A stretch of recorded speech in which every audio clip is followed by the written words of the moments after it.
नमस्कार दोस्तों, मैं मुकेश चौधरी एक बार फिर से स्वागत करता हूं आपका आपके अपनी YouTube channel science with M K sir पर। तो दोस्तों, लास्ट क्लास में हमने ध्वनि से संबंधित महत्वपूर्ण प्रश्नों का पार्ट 1 देखा था।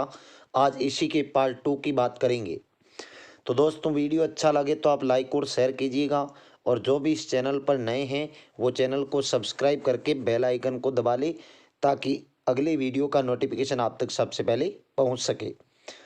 और दोस्तों, अगर आप इसकी पीडीएफ प्राप्त करना चाहते हो या शिक्षा से जुड़ी लेटेस्ट जानकारी प्राप्त करना चाहते हो तो हमारे टेलीग्राम ग्रुप को ज्वाइन कर सकते हो, और टेलीग्राम ग्रुप का लिंक आपको डिस्क्रिप्शन में मिलेगा। और दोस्तों, ये क्लास आपकी railway NTPC group D REET पटवार के लिए अति महत्वपूर्ण है, तो आप इसको ध्यानपूर्वक पढ़िएगा और प्रश्नों के आंसर देते रहिएगा। और लास्ट में कमेंट करके ज़रूर बताइएगा कितने प्रश्न आपके सही हुए। तो चलिए दोस्तों, हम शुरुआत करते हैं पहले प्रश्न से। तो देखिएगा, ये रहा पहला प्रश्न आपके सामने। एक अंतरिक्ष यात्री अपने सहपाठी को चंद्रमा की सतह पर नहीं सुन सकता, क्योंकि पहला ऑप्शन, उत्पादित आवृत्ति ध्वनि आवृत्ति से अधिक होती है। दूसरा, रात्रि में तापमान बहुत कम और दिन में अत्यधिक होता है। तीसरा, ध्वनि प्रचारित करने का माध्यम नहीं होता। और चौथा, चंद्रमा की सतह पर कई क्रेटर होते हैं। तो एक अंतरिक्ष यात्री अपने सहपाठी को चंद्रमा की सतह पर क्यों नहीं सुन सकता, जवाब दीजिएगा।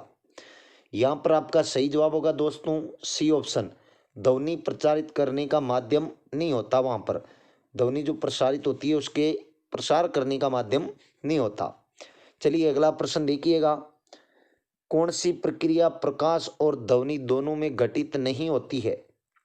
पहला ऑप्शन विवर्तन, दूसरा परावर्तन, तीसरा ध्रुवण और चौथा अपवर्तन। तो जवाब दीजिएगा दोस्तों। यहाँ पर आपका सही जवाब होगा ध्रुवण की घटना। ध्रुवण की घटना केवल प्रकाश की तरंगों में ही घटित होती है, ध्वनि तरंगों में घटित नहीं होती है। ध्रुवण की घटना केवल अनुप्रस्थ तरंगों में होती है दोस्तों। कौन सी तरंगों में? अनुप्रस्थ तरंगों में। अनुप्रस्थ तरंगें क्या होती है?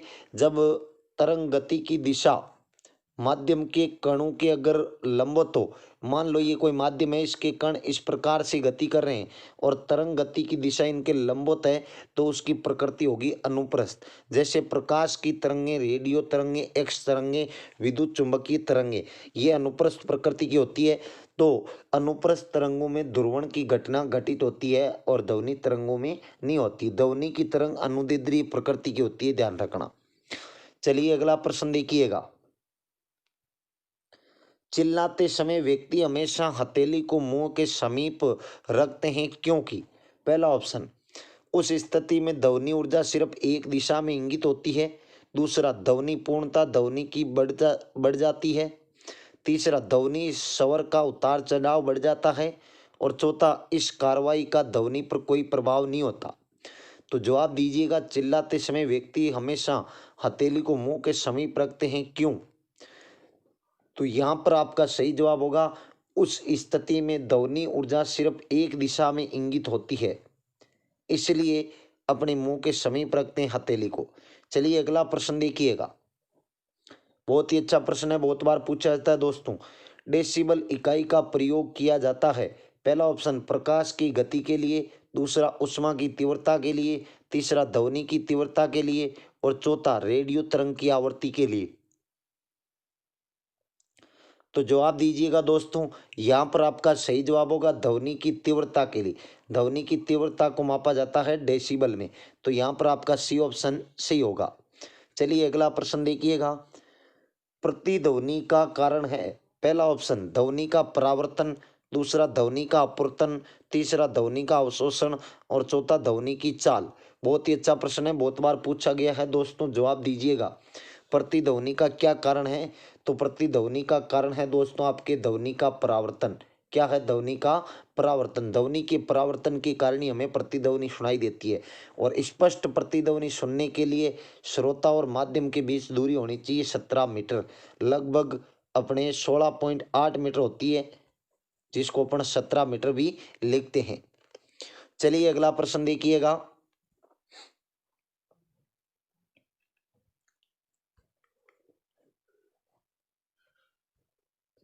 अगला प्रश्न है आपका, स्पष्ट प्रतिध्वनि सुनने के लिए परावर्तक तल व ध्वनि स्रोत के बीच न्यूनतम दूरी होनी चाहिए। अभी अभी बताया था दोस्तों आपको, पहला ऑप्शन 10 मीटर, दूसरा 17 मीटर, तीसरा 24 मीटर और चौथा 30 मीटर। तो जवाब दीजिएगा दोस्तों, यहाँ पर आपका सही जवाब होगा 17 मीटर। कितने होगा? 17 मीटर। परावर्तक तल और ध्वनि स्रोत के बीच में जो दूरी होनी चाहिए, न्यूनतम दूरी, वो होती है 17 मीटर। चलिए अगला प्रश्न देखिएगा।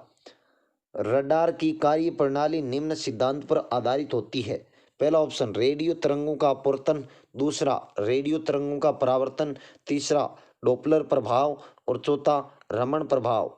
तो जवाब दीजिएगा दोस्तों, यहाँ पर आपका सही जवाब होगा रेडियो तरंगों का परावर्तन। क्या होगा? रेडियो तरंगों का परावर्तन। तो रडार जो होता है, ये रेडियो तरंगों के परावर्तन पर काम करता है। चलिए अगला प्रश्न देखिएगा।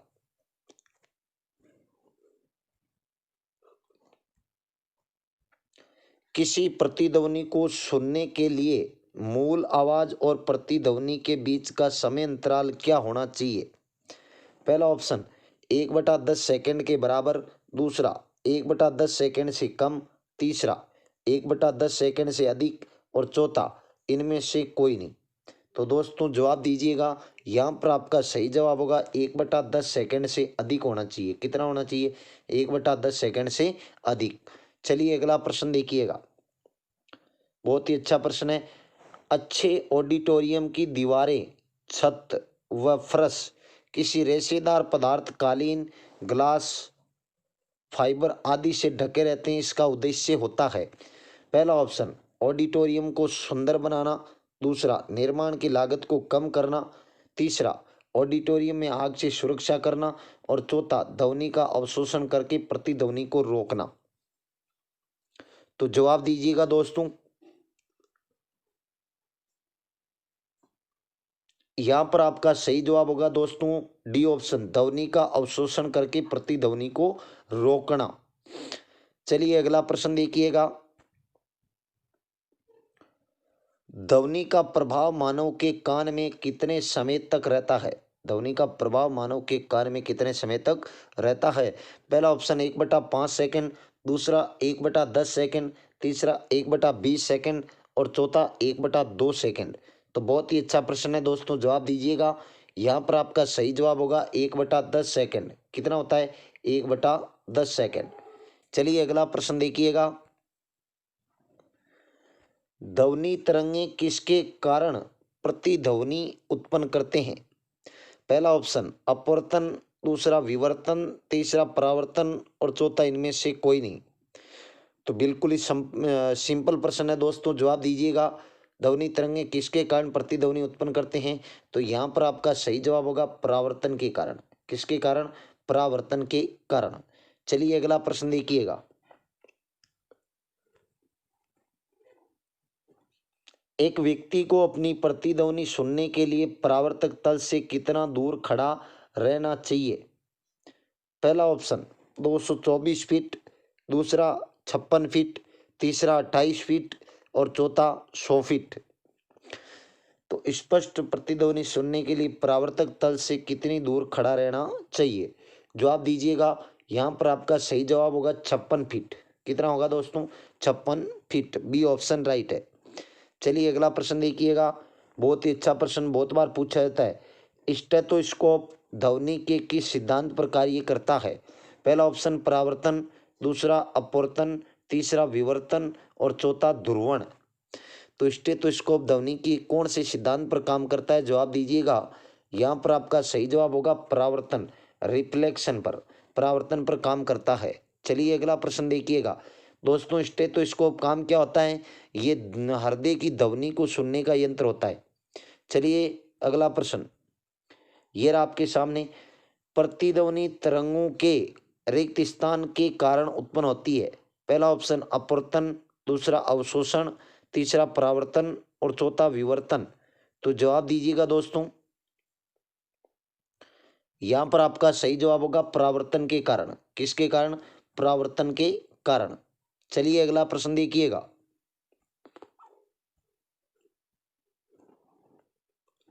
बहुत ही अच्छा प्रश्न है दोस्तों। सोनार अधिकांशतः प्रयोग में लाया जाता है। पहला ऑप्शन अंतरिक्ष यात्रियों द्वारा, दूसरा डॉक्टरों द्वारा, तीसरा इंजीनियरों द्वारा और चौथा नौ संचालकों द्वारा। तो सोनार का उपयोग अधिकांशतः कौन करते हैं, जवाब दीजिएगा। यहाँ पर आपका सही जवाब होगा नौ संचालकों द्वारा। नौ संचालन में प्रयुक्त किया जाता है सोनार। सोनार क्या है, ये समुद्र में स्थित या जल में स्थित किसी पिंड की दूरी, दिशा और चाल बताने का यंत्र है। दूरी, दिशा और चाल बताने का यंत्र होता है सोनार। और सोनार का पूरा नाम होता है साउंड नेविगेशन एंड रैंगिंग। चलिए अगला प्रश्न देखिएगा। अनुरणन काल तथा होल के आयतन के बीच संबंध का प्रतिपादन किया है। पहला ऑप्शन डॉपलर ने, दूसरा न्यूटन ने, तीसरा सबीन ने और चौथा लाप्लास से। तो जवाब दीजिएगा दोस्तों। यहाँ पर आपका सही जवाब होगा सबीन ने। सबीन ने अनुरणन काल तथा होल के आयतन के बीच संबंध स्थापित किया था। चलिए अगला प्रश्न देखिएगा।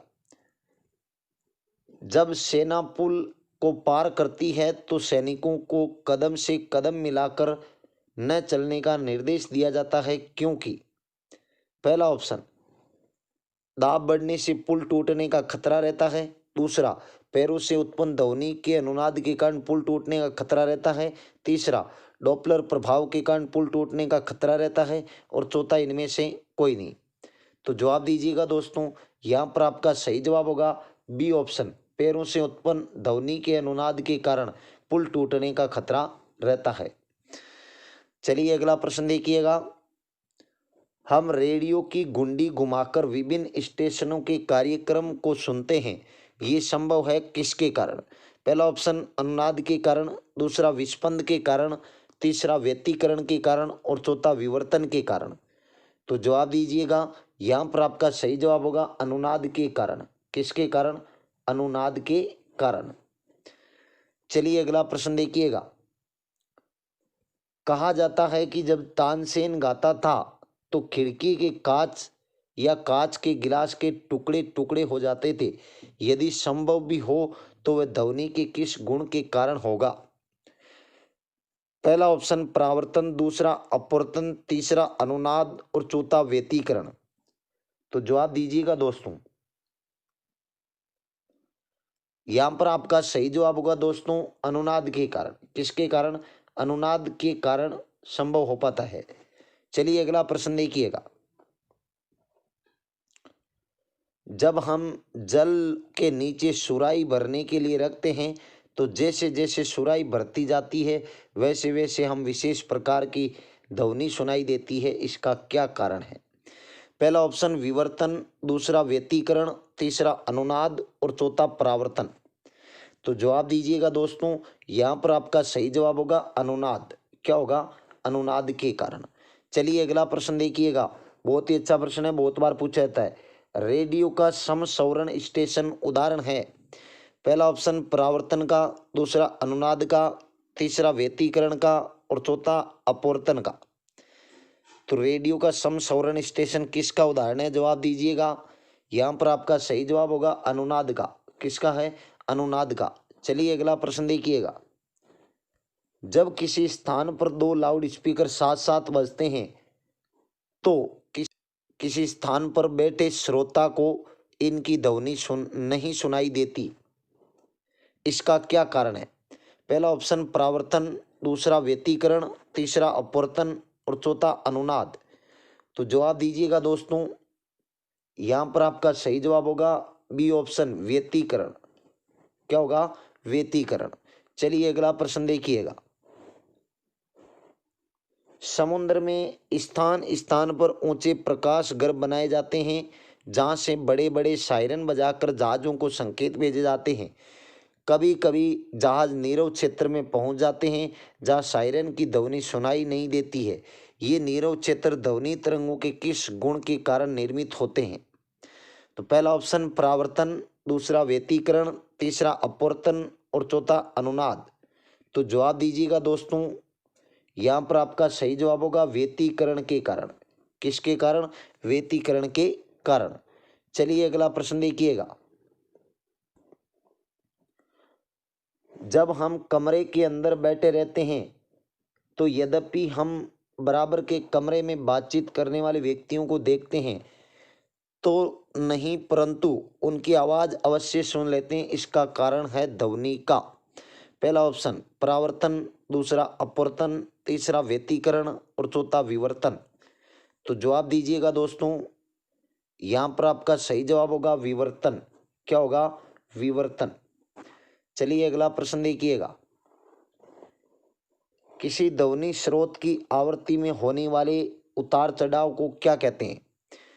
बहुत ही अच्छा प्रश्न है। पहला ऑप्शन रमण प्रभाव, दूसरा डॉपलर प्रभाव, तीसरा कॉम्पटेंट प्रभाव और चौथा प्रकाश विद्युत प्रभाव। तो ध्वनि स्रोत की आवृत्ति में होने वाले उतार चढ़ाव को क्या कहते हैं? तो आपका सही जवाब होगा डॉपलर प्रभाव। क्या होगा? डॉपलर प्रभाव। चलिए अगला प्रश्न देखिएगा। डॉपलर प्रभाव संबंधित है पहला ऑप्शन ध्वनि, दूसरा जनसंख्या, तीसरा मनोविज्ञान और चौथा मुद्रा प्रचलन। तो जवाब दीजिएगा दोस्तों। यहाँ पर आपका सही जवाब होगा ध्वनि। डॉपलर प्रभाव का संबंध किससे है? ध्वनि से। चलिए अगला प्रश्न देखिएगा। पास आती हुई रेलगाड़ी की सीटी की आवृत्ति या तीक्ष्णता बढ़ती जाती है, ऐसा किस घटना के कारण होता है? पहला ऑप्शन बिग बैग सिद्धांत, दूसरा डॉपलर प्रभाव, तीसरा चार्ल्स नियम और चौथा आर्किमिडीज का नियम। तो जवाब दीजिएगा दोस्तों। यहाँ पर आपका सही जवाब होगा डॉपलर प्रभाव। क्या होगा? डॉपलर प्रभाव। चलिए अगला प्रश्न देखिएगा। आर्द्र वायु में ध्वनि का वेग शुष्क वायु की तुलना में अधिक होता है क्योंकि आर्द्र वायु में पहला ऑप्शन शुष्क वायु की तुलना में घनत्व अधिक होता है, दूसरा शुष्क वायु की तुलना में घनत्व कम होता है, तीसरा शुष्क वायु की तुलना में दाब अधिक होता है और चौथा शुष्क वायु की तुलना में दाब कम होता है। तो जवाब दीजिएगा दोस्तों। यहाँ पर आपका सही जवाब होगा बी ऑप्शन, शुष्क वायु की तुलना में घनत्व कम होता है। चलिए अगला प्रश्न देखिएगा। निम्नलिखित कथनों में से कौन सा सही है? ध्वनि का वेग पहला ऑप्शन माध्यम की प्रकृति पर निर्भर नहीं करता है, दूसरा गैसों में अधिकतम और द्रवों में न्यूनतम होता है, तीसरा ठोसों में अधिकतम और द्रवों में न्यूनतम होता है और चौथा ठोसों में अधिकतम और गैसों में न्यूनतम होता है। तो ध्वनि का वेग किस में अधिकतम होता है और किस में न्यूनतम होता है? जवाब दीजिएगा। कौन सा कथन सही है? तो यहाँ पर आपका सही जवाब होगा डी ऑप्शन, ठोसों में अधिकतम और गैसों में न्यूनतम होता है। चलिए अगला प्रश्न देखिएगा। प्राध्वनिक विमान रिक्त स्थान नामक एक प्रघाती पैदा करते हैं। पहला ऑप्शन संक्रमण तरंग, दूसरा प्रासर्वीय तरंग, तीसरा अनुप्रस्थ तरंग और चौथा ध्वनि बूम। तो जवाब दीजिएगा। यहाँ पर आपका सही जवाब होगा बी ऑप्शन, प्रासर्वीय तरंग। क्या होगा? प्रासर्वीय तरंग उत्पन्न करते हैं। चलिए अगला प्रश्न देखिएगा। इको साउंड प्रयोग होता है पहला ऑप्शन ध्वनि में कंपन उत्पन्न करने के लिए, दूसरा ध्वनि की आवृत्ति बढ़ाने के लिए, तीसरा समुद्र की गहराई मापने के लिए और चौथा उपरोक्त में से कोई नहीं। तो इको साउंड का प्रयोग किसके लिए होता है? जवाब दीजिएगा। यहाँ पर आपका सही जवाब होगा समुद्र की गहराई मापने के लिए। चलिए अगला प्रश्न देखिएगा। बहुत ही अच्छा प्रश्न है। एकॉस्टिक विज्ञान है पहला ऑप्शन प्रकाश से संबंधित, दूसरा ध्वनि से संबंधित, तीसरा जलवायु से संबंधित और चौथा धातु से संबंधित। तो जवाब दीजिएगा दोस्तों। यहाँ पर आपका सही जवाब होगा ध्वनि से संबंधित। ध्वनि से संबंधित विज्ञान को कहते हैं एकॉस्टिक विज्ञान। चलिए अगला प्रश्न देखिएगा। मनुष्यों के लिए मानक ध्वनि स्तर है पहला ऑप्शन 90 डेसिबल, दूसरा 60 डेसिबल, तीसरा 120 डेसिबल और चौथा 100 डेसिबल। तो जवाब दीजिएगा दोस्तों। यहाँ पर आपका सही जवाब होगा ऑप्शन बी 60 डेसिबल। कितना डेसिबल? 60 डेसिबल मानक ध्वनि स्तर माना जाता है। चलिए अगला प्रश्न देखिएगा। निम्न वस्तुओं का पता लगाने के लिए प्रयुक्त किए जाने वाले उपकरण को कहते हैं। पहला ऑप्शन रडार, दूसरा सोनार, तीसरा कवासर और चौथा स्पंदक। तो जवाब दीजिएगा दोस्तों। यहाँ पर आपका सही जवाब होगा सोनार। क्या होगा? सोनार। निम्न वस्तुओं का पता लगाने के लिए प्रयुक्त उपकरण जो होता है वो सोनार होता है। चलिए अगला प्रश्न देखिएगा। मेघ गर्जना सुनने पर व्यक्ति अपना मुंह खोलता है जिससे कि पहला ऑप्शन डर को दूर कर सके, दूसरा दोनों कानों के कर्ण पटल पर वायु के दाब को बराबर करने के लिए और तीसरा अधिक ध्वनि प्राप्त करने के लिए और चौथा मुंह से वायु निकालने के लिए। तो जवाब दीजिएगा दोस्तों। यहां पर आपका सही जवाब होगा दोनों कानों के कर्णपटल पर वायु के दाब को बराबर करने के लिए। चलिए अगला प्रश्न देखिएगा। वायु के तापमान में परिवर्तन से ध्वनि का निम्नलिखित में से कौन सा गुण प्रभावित होता है? पहला ऑप्शन तरंग दैर्ध्य, दूसरा विस्तार, तीसरा आवृत्ति और चौथा तीव्रता। तो जवाब दीजिएगा वायु के तापमान में परिवर्तन से ध्वनि का कौन सा गुण प्रभावित होता है? तो यहाँ पर आपका सही जवाब होगा आवृत्ति, फ्रीक्वेंसी जो होती है प्रभावित होती है। चलिए अगला प्रश्न देखिएगा। किसी संगीत यंत्र की ध्वनि तीव्रता मापी जाती है? पहला ऑप्शन महो में, दूसरा हेनरी में, तीसरा लक्स में और चौथा डेसिबल में। तो जवाब दीजिएगा ध्वनि संगीत यंत्र की तीव्रता। तो आपका सही जवाब होगा डेसिबल में। किस में मापी जाती है? डेसिबल में। चलिए अगला प्रश्न देखिएगा। निम्न में से कौन सा कथन ध्वनि तरंगों के लिए सत्य है? पहला ऑप्शन इनको ध्रुवित किया जा सकता है, दूसरा ये निर्वात में चल सकती है, तीसरा 0 डिग्री सेल्सियस पर इनकी चाल 332 मीटर पर सेकंड होती है और चौथा उपरोक्त सभी कथन सत्य है। तो यहाँ पर आपका सही जवाब होगा दोस्तों सी ऑप्शन, 0 डिग्री सेल्सियस पर इनकी चाल 332 मीटर पर सेकंड होती है, बाकी के कथन गलत है। चलिए अगला प्रश्न देखिएगा। एक जेट वायुयान 2 मेघ के वेग से उड़ रहा है, जबकि ध्वनि का वेग 332 मीटर पर सेकंड है, तो वायुयान की चाल कितनी है? तो जवाब दीजिएगा दोस्तों। पहला ऑप्शन 166 मीटर पर सेकंड, दूसरा 66.4 मीटर पर सेकंड, तीसरा 332 मीटर पर सेकंड और चौथा 664 मीटर पर सेकंड। तो जवाब दीजिएगा। यहाँ पर आपका सही जवाब होगा दोस्तों 664 मीटर पर सेकंड। कितना होगा? 664 मीटर पर सेकंड। वायुयान की चाल निकालनी है तो ध्वनि के वेग को मेघ संख्या से गुणा कीजिए, 332 इंटू 2, तो हो जाएगा 664 मीटर पर सेकंड। चलिए अगला प्रश्न देखिएगा। लास्ट प्रश्न है। एक जैव पद्धति जिसमें प्रासर्वीय ध्वनि का उपयोग किया जाता है। पहला ऑप्शन सोनोग्राफी, दूसरा ईसीजी, तीसरा ईईजी और चौथा एक्सरे। एक जैव पद्धति जिसमें प्रासर्वीय ध्वनि का उपयोग किया जाता है, तो यहाँ पर आपका सही जवाब होगा सोनोग्राफी। कौन सी होगी? सोनोग्राफी। तो ये थे दोस्तों ध्वनि से संबंधित 40 महत्वपूर्ण प्रश्न। अब दोस्तों अगले टॉपिक में नया टॉपिक लेके आएंगे, तो आप जुड़े रहिएगा लगातार इस चैनल के साथ। और जो भी इस चैनल पर नए थे वो चैनल को सब्सक्राइब करके बेल आइकन को ज़रूर दबा लें, ताकि आपको इससे अच्छे वीडियो मिल सके। तो दोस्तों फिर मिलते हैं जल्द ही अगली क्लास में। तब तक के लिए जय हिंद, नमस्कार।